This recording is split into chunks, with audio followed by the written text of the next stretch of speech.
एक जन्म क्या 100 जन्मों तक उतर ना पाएगा, कर्ज माँ का रह जाएगा।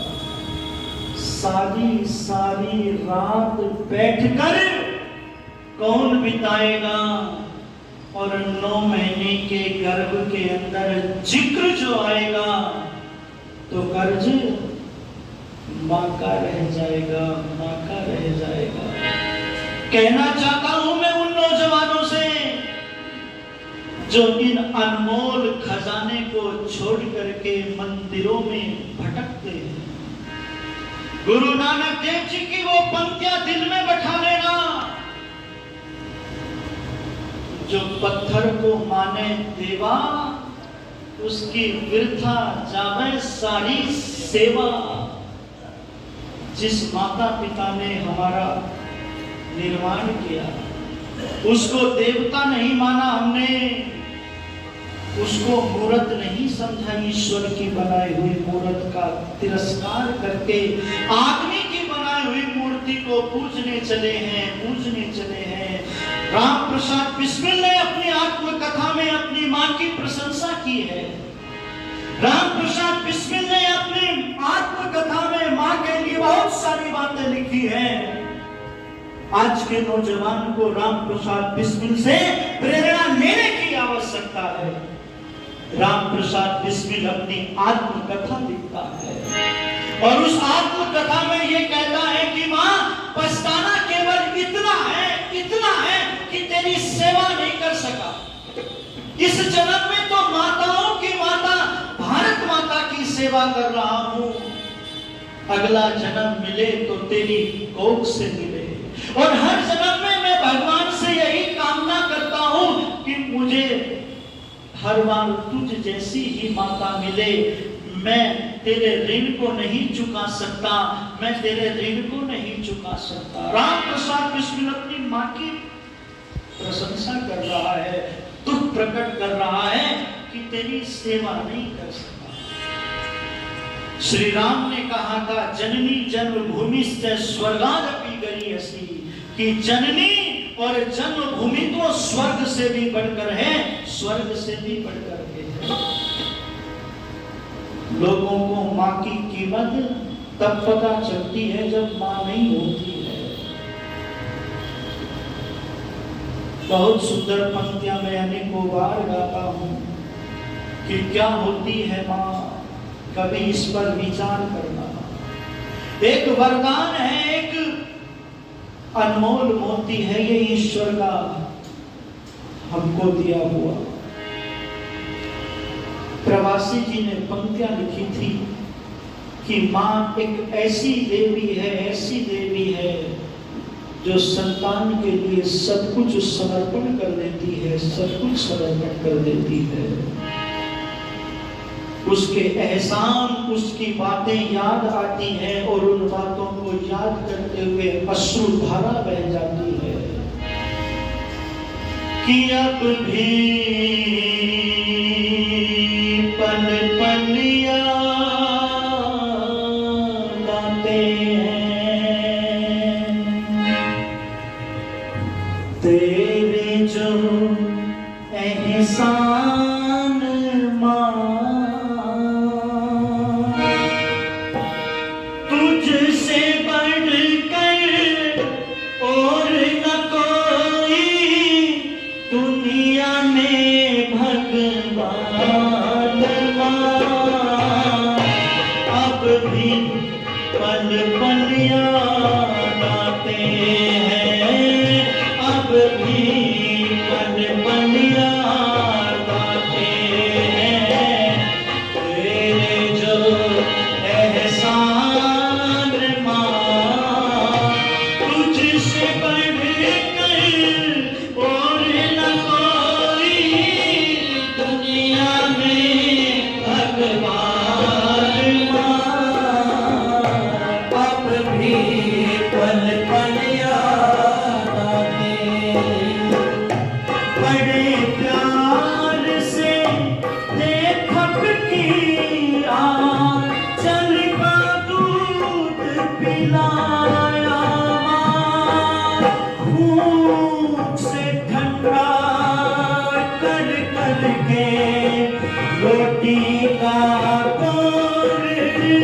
खिलाया, गाकर लोरी बाहों के पर्दे में मुझे झूलाया, खुद गिरे में सोकर भी सूखे में मुझे सुनाया। माँ के उपकारों को भूला,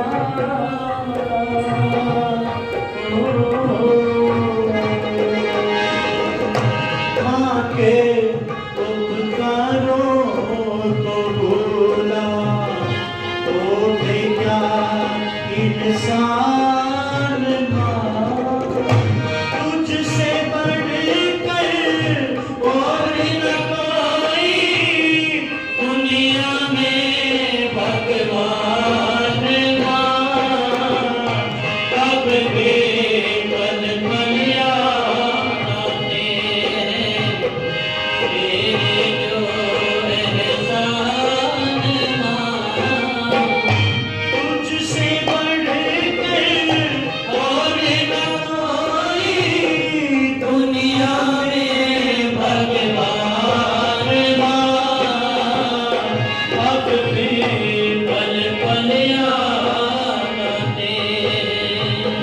चिड़ियों के जगने से पहले रोज सुबह जग जाती माँ, रात ढले जब सब सो जाते तब जाकर सो पाती माँ।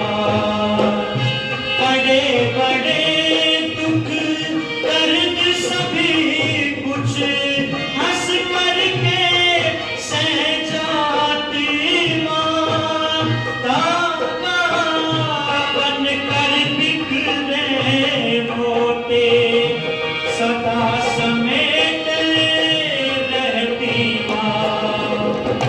माँ तुझ में है, माँ तुझ में है, माँ तुझ में है नूर प्रभु का, ईश्वर की पहचान माँ। तुझसे बढ़कर और न कोई दुनिया में भगवान अब भी पल पल याद आते हैं। हारा थका कभी मैं तेरी गोदी में सो लेता माँ, तेरे कंधे पर सर रख टुकड़े अपने रो लेता माँ। टूटे सपनों की माला को मैं फिर से खो लेता माँ। मन की मंजिल धरती पर मैं फिर सपने वो लेता माँ। तू सारे संताप मिटा कर भर लेके अरमान माँ।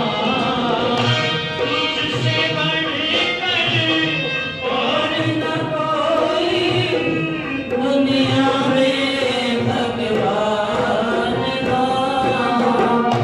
अब भी पल पल याद आते हैं।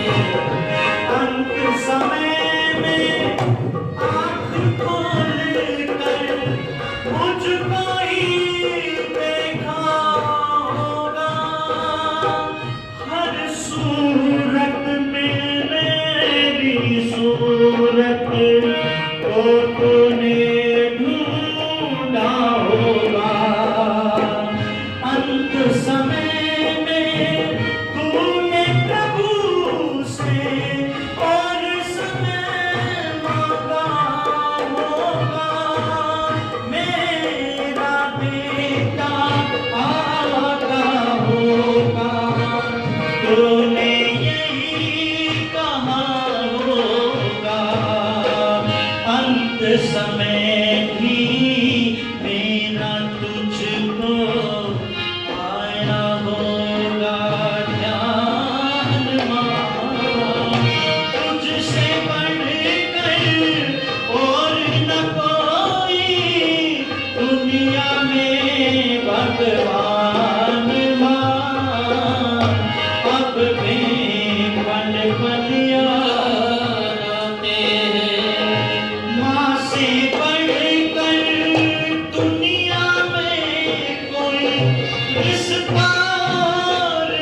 जग में और नहीं होता, माँ की सेवा से बढ़कर कोई साधन और नहीं होता, माँ से बड़े अनमोल रतन कोई जग में और नहीं होता।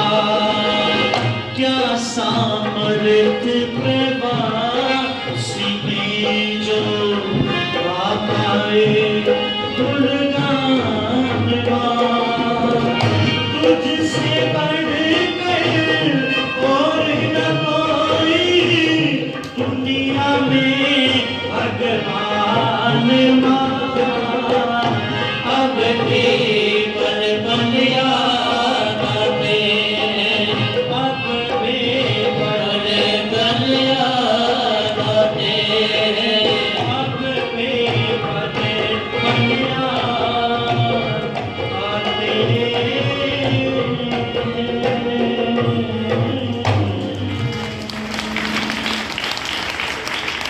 अब भी पल पल याद आते हैं तेरे जो एहसान मान, और तुझसे बढ़कर और ना कोई दुनिया में भगवान।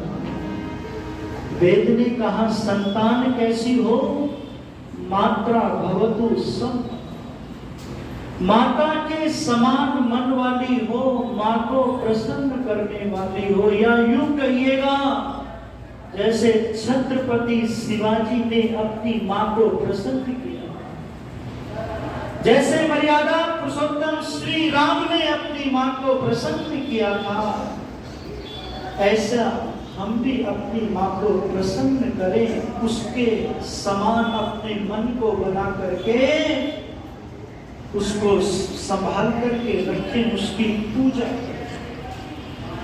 पहला पितर है ये, पहला गुरु है ये, पहली पाठशाला है जो नींव डालने का काम करती है। और दूसरे नंबर का जो पितर है, जो गुरु है, जो देवता है, पितृदेवो भव, वो पिता है। पिता क्या है, कभी विचार करना। पिता एक गहराई है, पिता एक संघर्ष है, पिता एक त्याग है। पिता को समझना बड़ा कठिन है। पिता की महत्ता को दर्शाना सबके बस की बात नहीं है।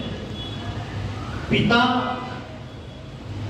को तो पिता बनकर के जान पाओगे। शोभाराम प्रेमी जी ने पंक्तियां लिखी थी, जब व्यवस्था से अवस्था हो बाप की आपकी, तब हो जानकारी सारे न्यायकारी बाप की।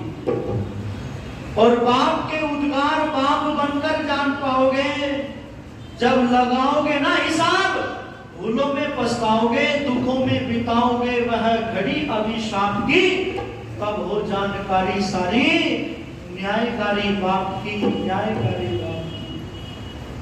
पिता के लिए कहा गया कि पिता तो प्रजापति है। जैसे परम पिता परमात्मा अपनी सृष्टि का निर्माण करता है, संचालन करता है, भरण पोषण करता है और उसको अनुशासन में रखता है, ऐसे ही वेद ने कहा है, मनु महाराज ने कहा है कि पिता भी अपनी परिवार रूपी सृष्टि का निर्माण करता है, संचालन, भरण पोषण और उसको अनुशासन में रखता है। इसलिए वेद का वो मंत्र कहता है, पुत्र मर्यादे धरहि, पुत्र को मर्यादा में रहना सिखाओ, पुत्र को शिष्टाचार में सिखाओ, पुत्र को मर्यादावान बनाओ। निवेदन करने लगा हूं कि पिता का जो प्यार है ना, दुनिया में जितने प्यार होते हैं उन सब का यदि कोई बाप होता है तो वो पिता का प्यार होता है, पिता का प्यार होता है। बाकी ममता तो दिखाई दे जाती है, पर पिता का प्यार तो गूंगा होता है, वो एहसास करने की चीज है, वो अनुभूत करने की चीज है। महाभारत के अंदर पितामह भीष्म जी ने पिता की प्रशंसा करते हुए कहा था, जिसने पिता को प्रसन्न कर दिया उससे सारे देवी देवता प्रसन्न हो जाते हैं, प्रसन्न हो जाते हैं। इसलिए बहुत सुंदर पंक्तियां लिखी थी पिता की गहराई को समझाते हुए।